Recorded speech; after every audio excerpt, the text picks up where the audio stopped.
Dumaan kayo ng Menjola, daming bil doon, mga barikada. Alam niyo ba ang Menjola?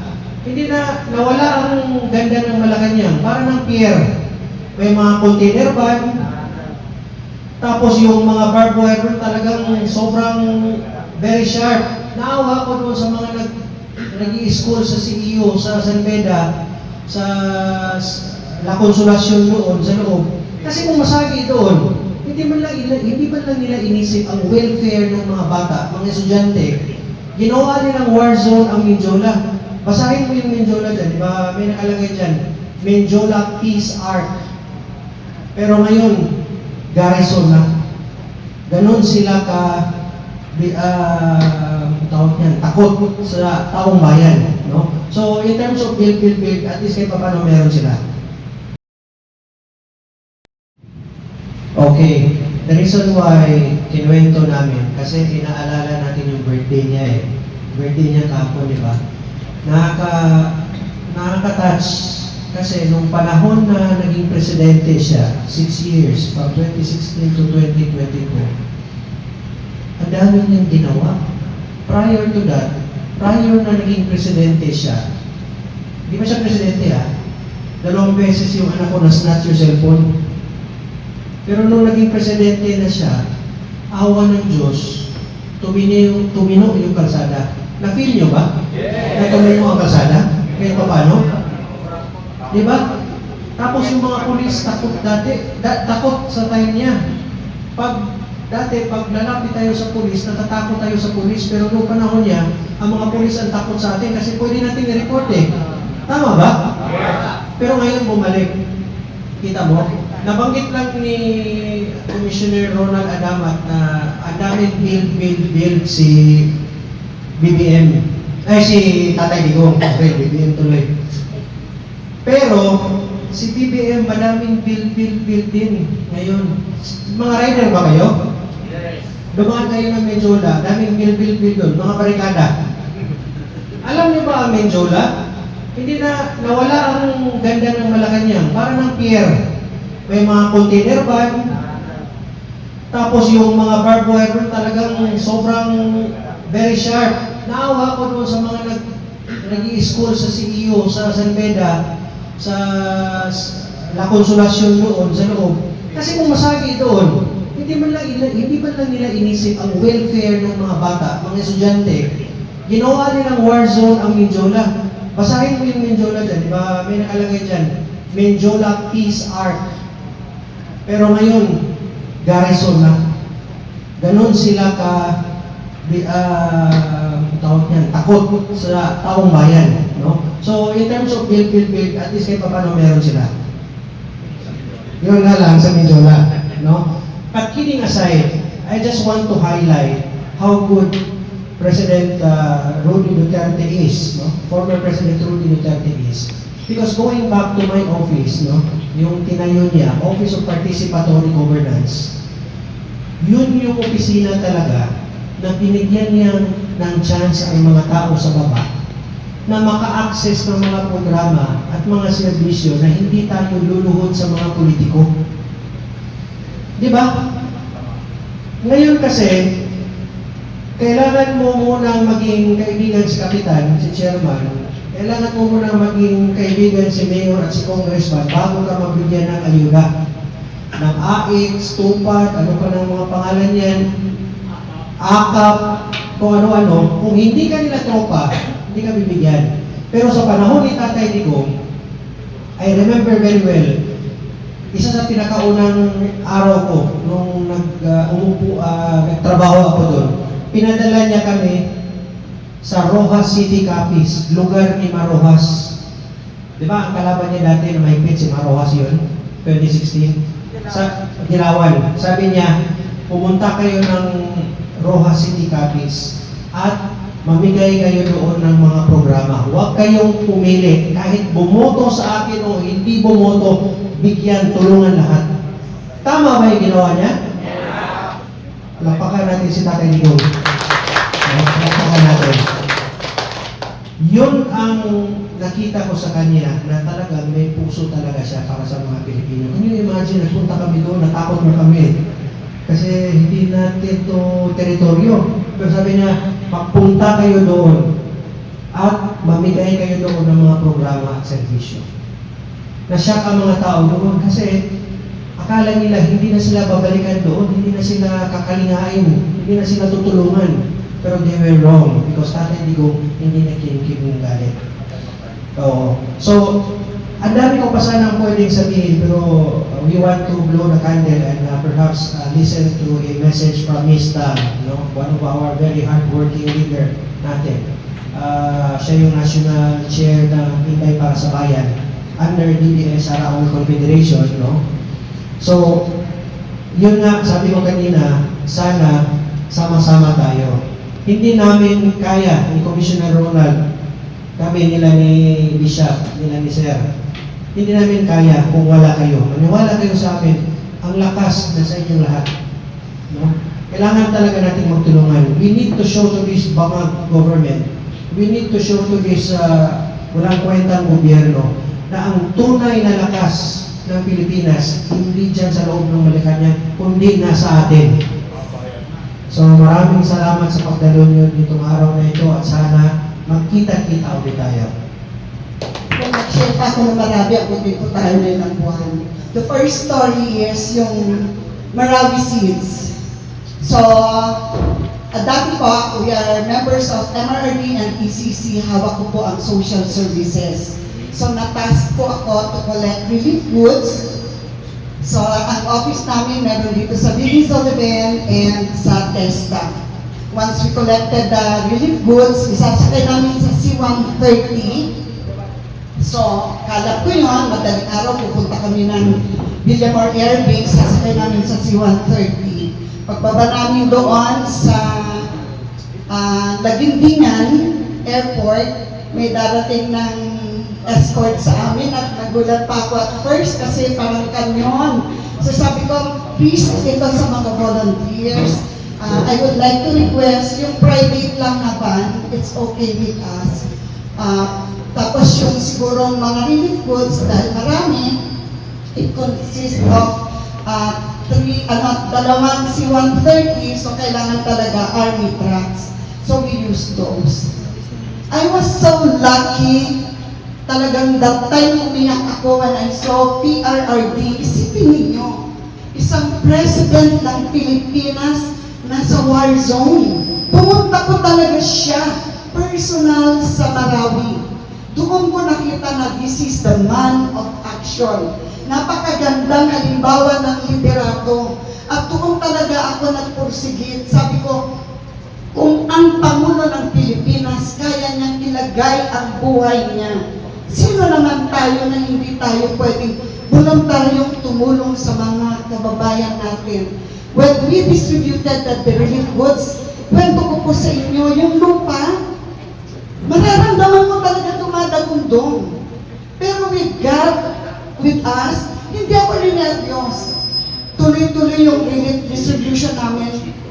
Naawa lang ako sa mga bata, yung mga affected ng giyera. Takbo na takbo, yung bang wala na sa tamang katinuan. So I propose doon sa mga national leaders, let's provide them medical help para sa kanilang, kasi war shock sila. So, thank God, meron yung malaking company ng Marikina Shoes, nag-donate ng shoes. Karamihan na nag-donate nun is Senator Bongo, relief used clothings. Ang dami po, yung Coca-Cola, they donated mga bottles of goods. Marami, at that time, marami tayong kababayan na tumulong during the siege, during the gera. Pabalik-balik po ako doon. Ang family ko, my husband and my daughter, umiyak, nagluluhod na, Mami, no. Kalaban mo, terorista. They could easily target the C-130. Sabi ko, hindi. Malakas sa loob ko, hindi tayo pababayaan ni Lord. And look at me, I'm still with you. Telling the unforgettable experience I had worked with PRRD sa war zone.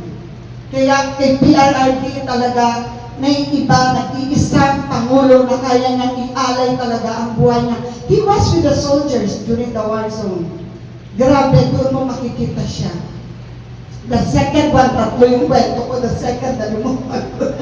The second, pero yung third, I joined yung mga Secretary Mamunjong, Secretary Castaciones, Yusek G, Yusek Emily Padilla. This is unforgettable for me.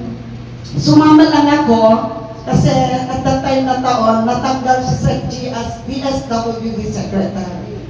So sabi ko, I'll talk to him. Sabi ko, talagang, kasi I know that yung kakayahan ni Sec G. So parang sa akin hindi naman tama na matanggal siya, pero who are we to question PRRD? Pero sabi ko, I'll go with you, kakausapin ko si tatay.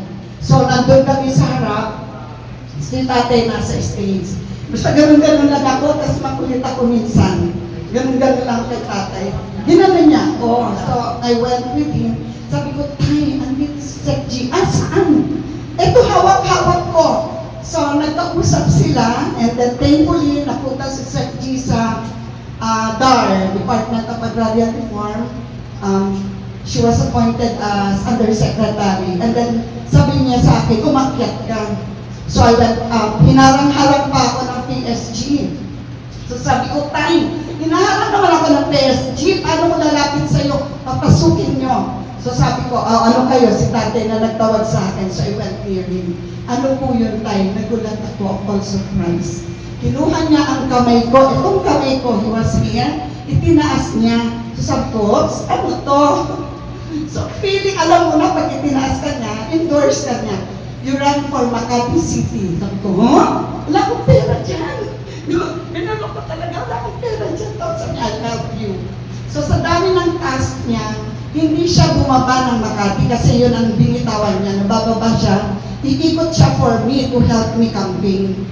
Kaya lang at that time, dami na niyang ginagawa. Pag-ikot ko, malakas si Tatay Digong, especially during his term. Kaya lang, I live in Makati City. We live yung, syempre, it's Binay.